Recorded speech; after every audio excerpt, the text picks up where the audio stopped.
Hello everyone, this is Tyler Krumpiatek from Coley at Canisius. In this video we will go over how to export the history of all agents in your course.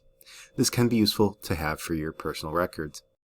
To get started, go to Edit Course in the course navbar. Then find and click on Agents in the Communication section. In the page that appears, click on More Actions.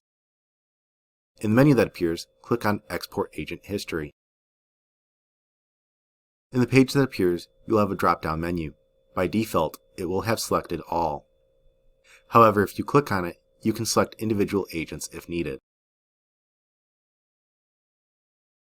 You can also specify the range of dates and whether or not to include practice runs in the export. If you would like to include practice runs, make sure you click on the checkbox to the left of Include Practice Runs.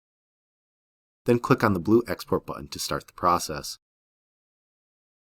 Wait for the page to update. When it does, you should see a link in the middle of the page. Click on it to download the CSV file.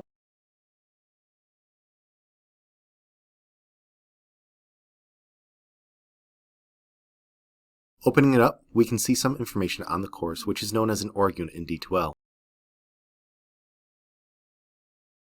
We also have information on the students that triggered the agent,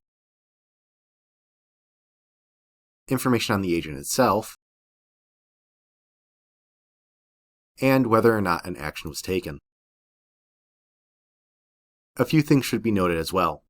First, the export of the history only reports whether or not it sent an email. It does not record the email itself. Second, the export also includes some superfluous information.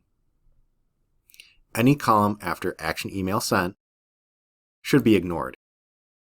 That's it for this video. If you have any questions or comments, please contact us at helpdesk@canisius.edu. Thanks for watching and have a great day.